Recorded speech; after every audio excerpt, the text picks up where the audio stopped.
Hey everybody, Wingcap here, and welcome back to the Link to the Past playthrough. Okay, yeah. Okay, just checking to see if I, what stuff I had, because it's been a bit since last I played this, since last we were together. So my memory's a bit hazy. I wasn't even sure if this was the right save file, but I think it is, so yeah, let's continue on with the playthrough then. Deeper and deeper into depression I go. Will I kill myself? Nobody knows! Okay, no. Seriously, don't. Suicide is never the answer. Oh, come on! Ah! Okay, I'm just gonna get the heck out of there. So yeah. Apparently that's why I do what happens when I try to be funny. I just get beat up by video game enemies and stuff. So yeah. Like I said, it's been a bit since last freaking. It's been a bit since last I recorded a video, especially for this game. Well, pretty much only for this game. I'm trying to actually finish my playthroughs nowadays. I mean, what do you think this is? The game somethings? I got halfway into that sentence before I realized, oh crap, I shouldn't mention other YouTubers. There's especially ones that are a lot bigger than me. Okay, well, whatever. Anyways. So here we go, back into the fray. In that time, I've, done a bit, I guess. Not really sure if there's anything noteworthy, but I recently, finished, some of the games that I own. Like, Aria of Sorrow was one of them. Castlevania Aria of Sorrow. It's actually a pretty decent Metroidvania game. And to be honest, I kind of wish that I had a physical copy of it now, because even though the Virtual Console is great and everything, Nintendo seriously needs to start putting the Game Boy Advance games up on the 3DS and not on the home console. Oh, because seriously, I know that the Wii U is trying to get back some of the people that weren't interested at first. But at this point, they need to especially do it, because now the Wii U is officially no more. And they're going full-on into the Switch for the home consoles. They haven't abandoned the 3DS, though, so that's good news. But yeah. I think that they should have just done what they did with the Ambassador program and just have Game Boy Advance titles over on the 3DS, so that they're still handhelds. They're meant to be handhelds. And I keep freaking dying on my way to where I need to get to where I'm going. Seriously, what is my life? But yeah. Might take a look into, like the sequel to Aria of Sorrow at some point. Harmony. No, it's not Harmony of Sorrow. I'm getting it confused with Harmony of Dissonance or Harmony of Despair. Not Harvey. But I can't talk today. Hey, seriously. But, yeah. Anyways. He's, Dawn of Sorrow. Yeah, that's the name of it. I briefly forgot what it was, but yeah. I've heard that Dawn of Sorrow, like, it's okay, just some people are like, it's nowhere near as good as the first one because of, a few reasons. Some people cite the fact that they did stuff a bit worse, gameplay-wise, in Dawn of Sorrow, and some even... And then there are those people that are like, but the first Sorrow game had, like, more Castlevania-style artwork for the characters. And then we're gonna be all anime now, and I'm like, shut up, I like anime. It doesn't look that bad. Also, something about the plot not being as serious. But, like, even then there we go. Sorry, I tried to wipe a little droplet of spit off my gamepad screen. Anyways. But yeah, I'm like, oh no, like, I can deal with a weaker story. Doesn't make it a bad game if it's got a weak story, I don't know. I'm willing to give it the benefit of the doubt, even though I haven't played it yet.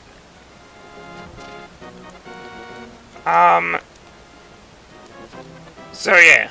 Also started to try and work on some other games that had been... that I can... Like the first Golden Sun is another one. I actually had a friend once that told me not to get Golden Sun, I guess because they didn't like it. I'm like, what are you talking about? I mean, it's okay. It's not the best JRPG I've ever played, but it's okay, at least. You know, it's serviceable.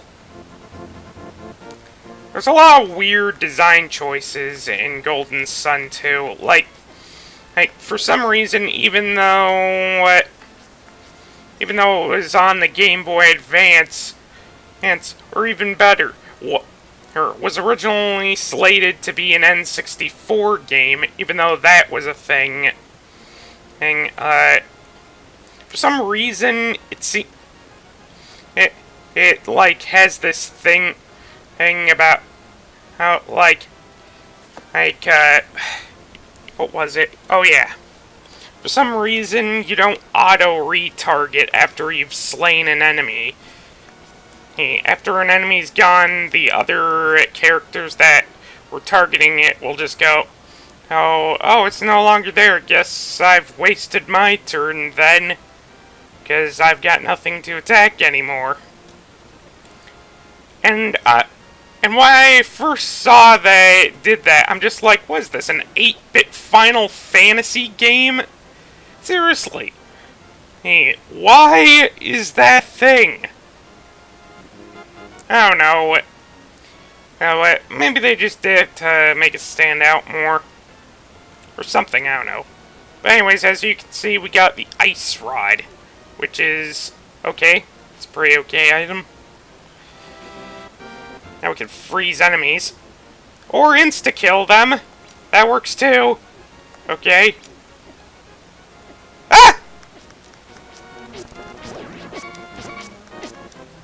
Ah! Dang it.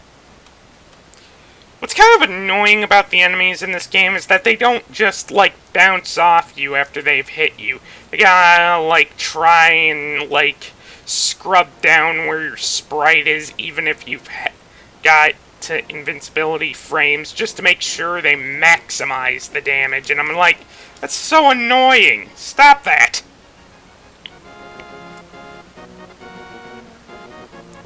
Ugh. But yeah, I made a joke about it earlier, but, like, part of the reason why I'm making this video is because I started to get depressed in myself. And really, that's this whole series just wrapped up in a nutshell. I make videos about how Link to the Past because I just whenever I'm feeling down the dumps and feel like I need to do something productive that might actually matter. Even though it's kind of a futile effort in retrospect because, like, there's still the fact that hardly anyone watches my stuff. Like, I literally don't think anyone watched episode 2 of this series that I'm making. I literally don't think anyone I didn't watch that episode. And please excuse my misuse of the word literally. Apparently that's a pet peeve of some people. Yes, apparently that's a thing, just like there have been people that have used the word literally so much that now some of its meaning has diminished over the time. And that guy would basically tell us to get our hands on the Book of Medora if we didn't ourselves, but I already knew what to do, so yeah, he's just sort of there, I guess. And we got another piece of heart. Great. So, oh yeah. Part of the reason why I worry so much, or like one of the things I'm worried so much about making this series is just keeping the conversation interesting, because I'm not sure if my commentary in all my other videos has been like entertaining to you guys. It probably isn't, but you know, I can only hope for the best. And there I go, forgetting the button combinations. Alright, let's use the book here. This is one of the few places where we actually need it.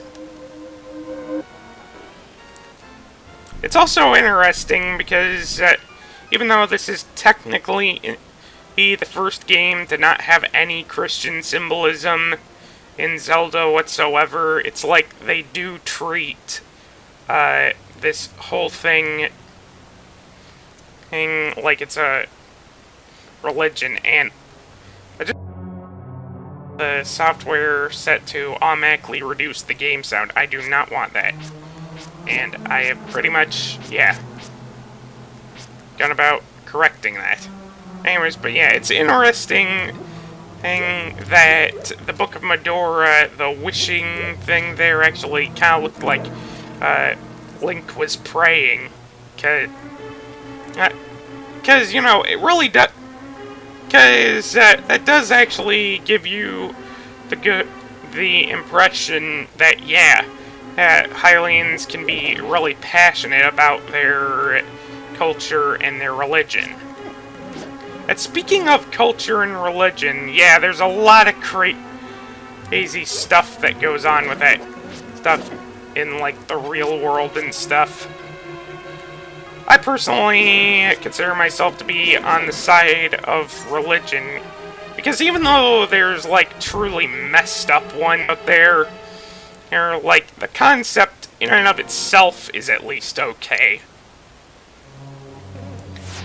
Like, you know, basically the way I see it, is religion is purely about culture. It's what basically defines a culture, the system of beliefs and faith that people have that inspire artwork and whatnot.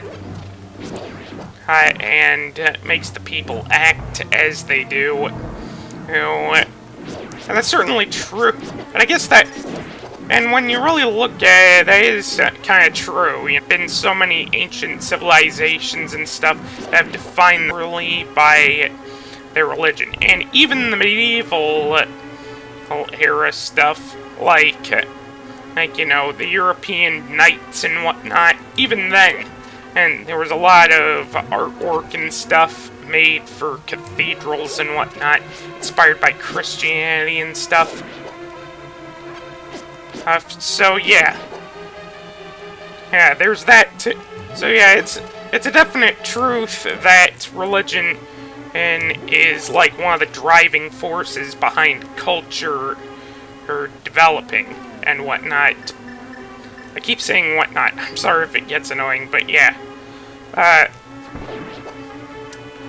And it seems to me that the only real trouble is when people try to treat religion like it's a hard science. Like, it can be factual. Like, some of the stuff can actually be fully proven. And I'm just gonna say this, even though I'm a Catholic guy, I will agree that there is some stuff that in religion that isn't hard science. It just isn't, and there's only going to be trouble involved in trying to assert that it is factual. Oh, and yeah. So basically, that's the real. So basically, yeah, it seems. I guess that you could call that my stance on religion v. science, even though I basically don't think they should be at odds with one another, because both can be together, either just fine and good, just well enough. But no, people have to separate everything. We can't have the peas mixed in with the mashed potatoes. It just doesn't work. By the way, I've always heard that there are just people out there from, like, TV shows that are like that, where they don't like their veggies or peas or whatever mixed in with their mashed potatoes, and I'm like, I don't even think I've met someone like that, to be honest. Like, I could get, where they'd be squeamish with that kind of thing, I guess, if that's the proper term for it, I don't know. I can get why that would annoy some people. Some people just want their food to be separate because they don't want the tastes clashing. That's quite alright, but I don't think I've ever really met anyone that actually had an aversion to that. That was, or at least as deep as some, like, cartoons portray it as. Because there's been cartoons that portray it as, like, some serious OCD and stuff. And coming from a guy that actually does kind of have genuine OCD, you know that that's saying something.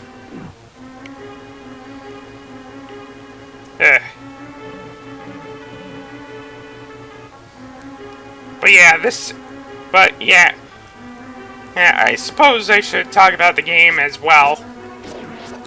Oh, I keep getting off track. That's another thing I'm kind of worried about. Do people actually just want me to shut up and just talk about the game? Well, either way, hey, I'm well into the game right now.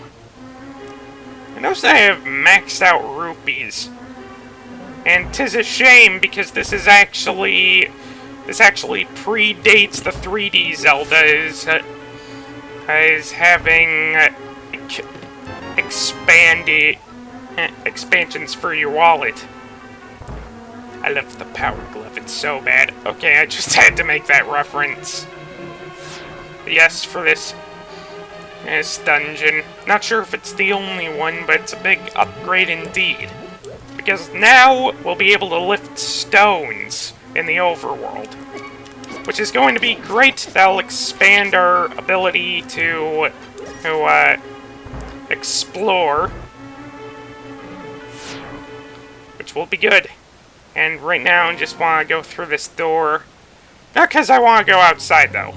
Not just yet. There's something I gotta attend to back here, but I just wanted to go out there in case I die, because once you through,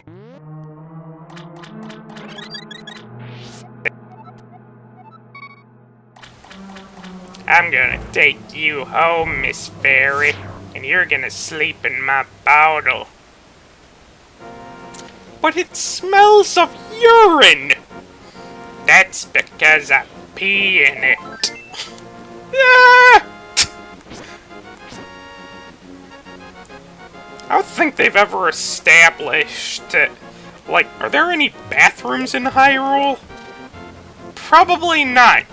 Like, given the fact that almost all of them, like most of them, try to invoke like more medieval times, I can't imagine there'd be indoor plumbing in Hyrule. Unless you were to consider instead the fact that they have, like, water temples that have plumbing. Which is kind of bizarre when you think about it. They don't have toilets for the public, but somehow we've got these complex pumping systems in the dungeons, swarming with monsters. People that would actually try to research that and duplicate this technology. I guess that's because maybe these dungeons are like sacred ground or something. A lot of the times they've just got monsters in here because Ganon's out doing his dirty business and whatnot.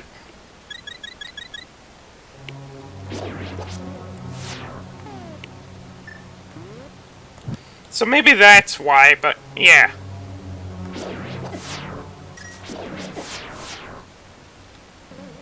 I don't know.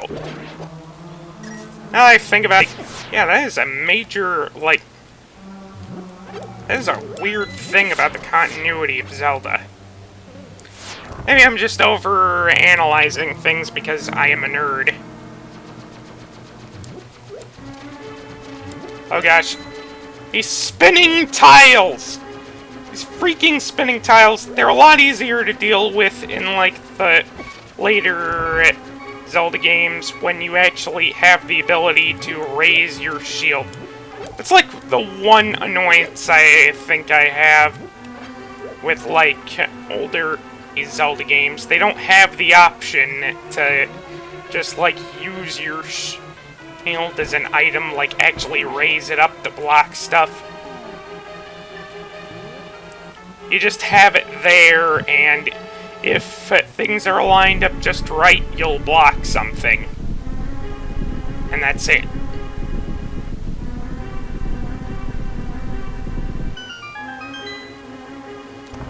Alright. Now what we got here? Hello?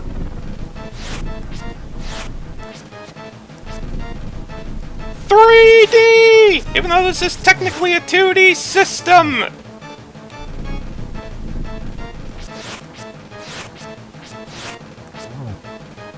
I think these got... Yeah, I think I remember having just all sorts of trouble with these guys, because they're just...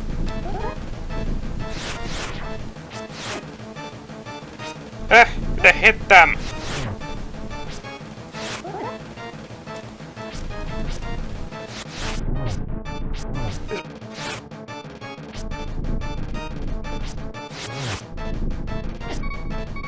Molas and Moldorms are like the centipede ones, like what we'll encounter later on.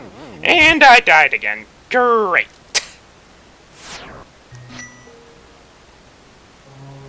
And of course, this was also before they put into place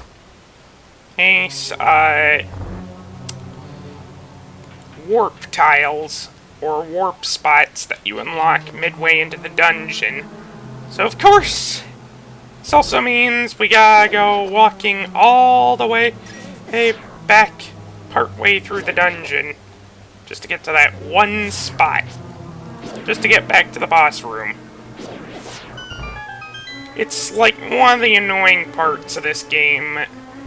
One of the things in this game that just genuinely annoys me. Such as the aforementioned lack of a shield raising button.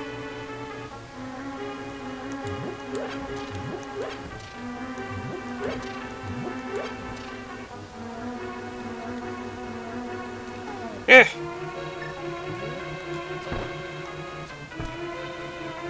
Actually, now I think about it, could I use my arrows against the land molas? Is it couldn't hurt to try?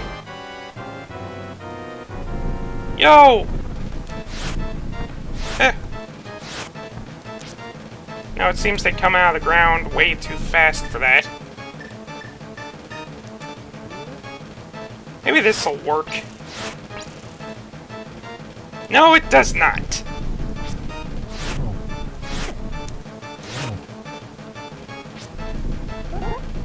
I forget how many hits it takes. I just know that they're only vulnerable on the head, like, just as they're coming out. or something. Yeah.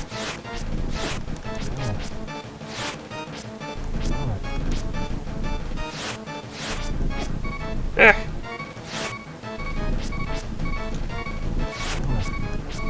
Come on!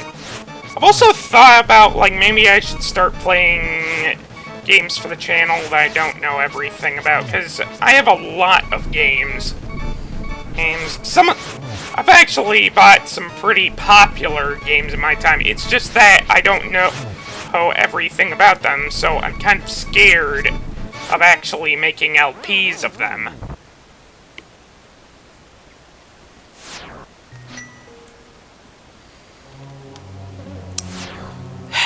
Well,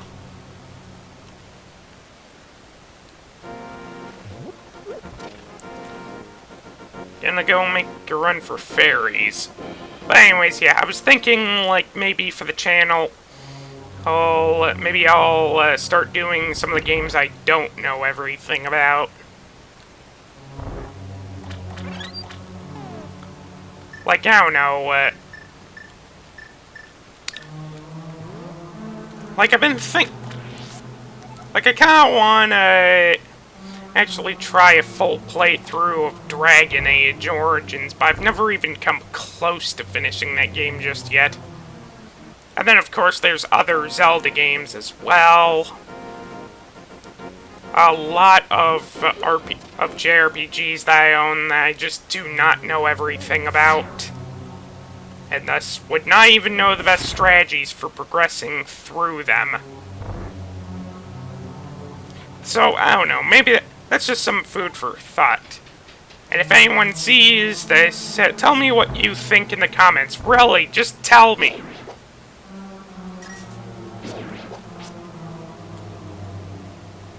Sometimes life is unfair.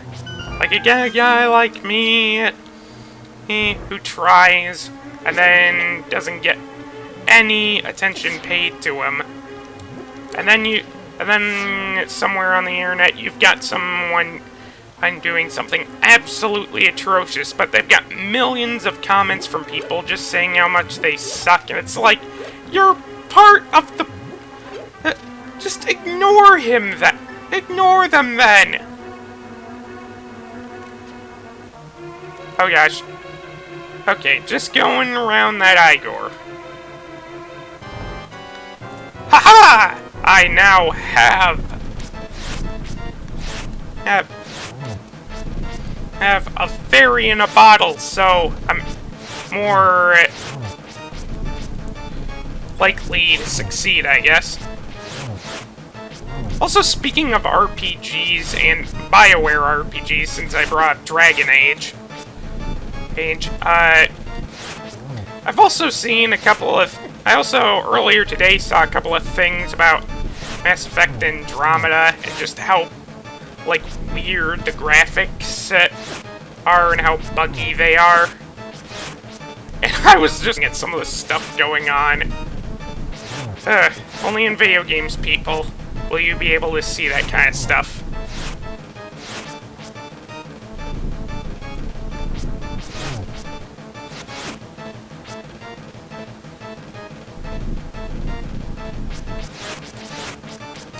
Are any of these even close to being dead? I must have hit him like 3 or 4 times each. Oh, there's one of them. There's another. Yes! Okay. Just got the one last one. Ah! It's a good thing I have a fairy, or else this would be a struggle and then a failure, which I would then have to carry over into the next part. Another interesting thing to note is that now that we have the power glove, or power gloves, I guess, I don't know what, not really sure what they're called, what exactly, but I've noticed that if you actually look closely at Link's sprite, you'll notice that his hands are gray now. At least in his front and side ones, anyway. The back kind of, yeah, doesn't have that much detail. And neither does this sprite, either. But yeah, and his like regular